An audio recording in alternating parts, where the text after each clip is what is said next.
What's going on, everyone? This is Turk from LVLONE.com, and I don't even know what to think right now. The Nintendo Switch event has happened, and like so many fans, I was looking forward to this presentation. I thought this was Nintendo turning over a new leaf and showing what they've learned from their mistakes, but it turns out they kind of didn't learn. I'm going to get into all the details and my thoughts in a minute. I'll preface this by saying that Nintendo isn't finished, the Switch isn't going to be a complete failure, but this presentation was pretty weak. That's not to say the console itself is bad. We actually got plenty of good news about it. The problem is, once again, is the games. Nintendo barely showed anything that got me excited, and just by looking online, the general consensus is that very few people were impressed by this showing. So let's get into all the details. Okay, so the first thing Nintendo announced was the release date and the price. The Switch is coming March 3rd, good, and will retail at $299. The date is much sooner than I thought it was going to be. Nintendo rarely releases anything sooner than anyone expects, so this was a nice surprise. The price is pretty much on par for what I thought it was going to be. I wasn't holding out for $250 or $199 because Nintendo can't take a loss with this thing. They need to make money, so $299 is necessary. So I don't know what people were expecting. Anything less than $299. It's just this is a tablet we're talking about here. There's no other tablet on the market really that has the power that the Switch has. That's under $300. From that point on in the presentation, we got some more good news. The Switch is region lock free, which basically means you can import Japanese games and play it right on your system without any hassle. Okay, so far so good. But then things took a turn for the worse. They started talking about the Joy-Con controllers and focused an embarrassing amount of time on the motion capabilities of the controllers. There was a scene where they were talking about ice cubes or something like that. I don't know. You're apparently the Joy-Con controllers are so advanced that you could tell the difference between one or two or three ice cubes. I don't know what's going on, but I kind of just glossed over that whole part of it. And from there, the presentation went into the first game announcements, which was 1-2 Switch. Now, I could try to describe the game for you, but just watch this, and this is all you think. This is all you need to know right now. Just look at this video. What's going on here? I don't know, but apparently this was the first game that they felt like they should announce for this system. So yeah, the first game they announced was a Wii Sports-like game. It's all centered around motion controllers. I mean, quite frankly, the games look like they could be WarioWare type games, but Nintendo said it was a great icebreakers at parties, but to me, it's a great icebreaker for getting kicked out of someone's house. They obviously think this is going to be another Wii Sports, but after seeing the game for more than 5 seconds, I could tell you it's not going to be. This thing is not going to sell. At that point, I thought, but okay, let's just move on to the next game. You know, you figure, all right, Nintendo is going to be Nintendo. They're going to put out that one goofy party game or whatever it is.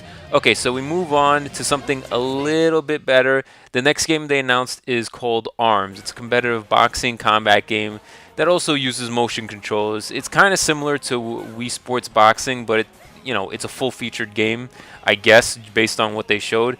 The game looks decent enough, but again, not very exciting for me. So at that point, I figured, all right, so these two games, 1-2 Switch and ARMS, they wanted to show off some smaller games. Maybe these are bundled in games, or they're just like, these are downloadable games that are going to cost maybe $20, $15, maybe $25 at the most, right? Nope.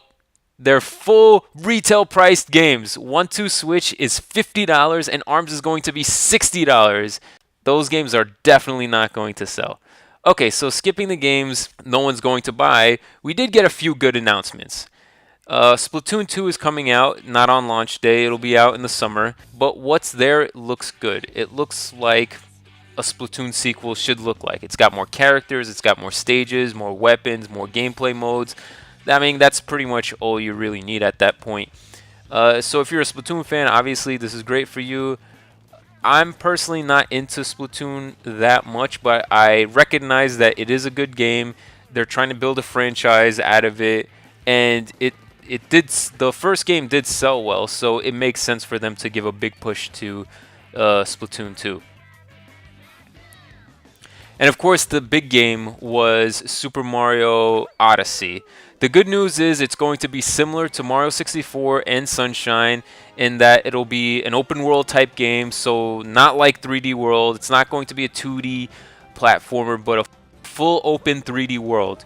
The only thing that didn't sit well with me was they showed Mario in a New York City-like world filled with realistic humans. Nobody is liking this look. Mario looked so weird running around the city streets with actual people. There's something about it that just doesn't seem right. I feel like we've seen something like this before. Oh yeah. Well, looks like Sonic beat Mario to something. Now I'm sure Mario Odyssey will be a really good game. The rest of the game looked like a classic Mario type world, but that city part was just so weird looking. The news is with this game is that it will be released on holiday 2017, so it's going to be a bit of a wait. Obviously much more of a wait than we were hoping for. But the fact that they showed it and we have a somewhat solid time frame is good news for Nintendo fans. Obviously, I wish it was closer to launch day, but when you consider that we're getting Zelda at launch, it's not too bad. We can wait for that time frame. So speaking of Zelda, the other big announcement was that Zelda is in fact going to be a Switch launch title. They kind of danced around this fact before, but it is coming March 3rd. They showed off a badass new trailer, revealed a special edition which looks fine. My only problem with them making a big deal out of Zelda is that we've seen it so many times at this point. They've shown this game for years. I just want this thing to come out already and want us to play it. I wish they could have used that time to focus on other big announcements, but, you know, what are you going to do? So, moving on, there were a bunch of other smaller announcements too. There was trailers for Xenoblade Chronicles 2, Fire Emblem Warriors, a new Shin Megami Tensei, Project Octopath Traveler. A lot of these games are very Japanese-centric games. They're RPGs or games that sell well in Japan.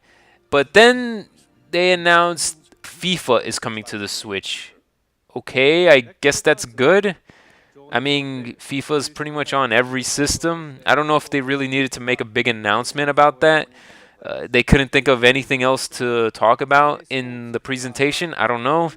But, okay, they announced FIFA. All right. And that's pretty much it. That's pretty much what the presentation was all about. So, yeah, no Pokemon, no Animal Crossing, no Metroid, no Donkey Kong, no F-Zero. They didn't even talk about the Virtual Console. And, oh, that reminds me, the online service. So they plan on charging for the online service now. There's going to be a subscription fee. We don't know how much it's going to be, but we do know it's going to start in fall 2017. With that, you're going to get a free NES or SNES game to play each month. It's not going to be like Games with Gold or PlayStation Plus, though. Once the month is up, you have to purchase the game, or that's it. You're not going to play it anymore. So, I mean, it's fine. All I know is that if Nintendo is actually going to charge for online services, it better be just as good as Xbox Live, or that's going to look really bad.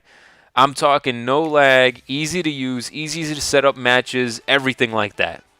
So, I know it sounds like I'm really down on the Switch. I'm trying to be positive. I really am. I still think it's a good system. I still think that this is a step in the right direction for Nintendo. And the games they showed do look good. It's just that the presentation itself was very lackluster. And if you're a big fan of the Wii U and what Nintendo has been doing, then yeah, you're going to love all of this stuff. You're going to love Splatoon. You're going to love all the other smaller games that they announced. But for the fans who wanted to be convinced, who were waiting to be impressed, it never really happened. Most of the games they announced have already been on other consoles before. The positive is that I still think the Switch is cool. It will eventually be worth buying, but it really just needs to be supported. And there's just not enough games planned for it. Forget about launch day. Just forget about the day one. Just for the first year. The thing is, we've been burned before. The Wii U was launched and there was a huge dry period of several months where there wasn't a single game to play on it after launch day. Same thing happened with 3DS too. The 3DS had a pretty lackluster launch lineup, and then after that, there wasn't a whole lot to play until Super Mario 3D Land, which was a few months later after that. So Nintendo has this history with putting out hardware and not fully supporting it, and it's really unfortunate. And the thing is, they also need the third-party support too. If they don't get the third-party support, then there's hardly any games for the system. It's just Nintendo games, and that's fine. People buy Nintendo consoles to play Nintendo games, but you need something else. You need something in between, and that's where the problem is. You can't buy a system, buy one or two games for it, and then not have anything else to play on it for several months on end. It just doesn't work that way. And that's why the Wii U didn't sell well. That's why the 3DS struggled out the gate and they had to chop off the price by a huge amount just so it can sell better. So this is kind of concerning, but we'll have to wait and see. We'll see what happens. Hopefully they announce some new games. Hopefully they take the feedback from this presentation and know that they really need to do a better job at supporting their console. Those are my initial thoughts on the whole Switch situation. If you enjoyed this video, please like and subscribe, and thank you for watching.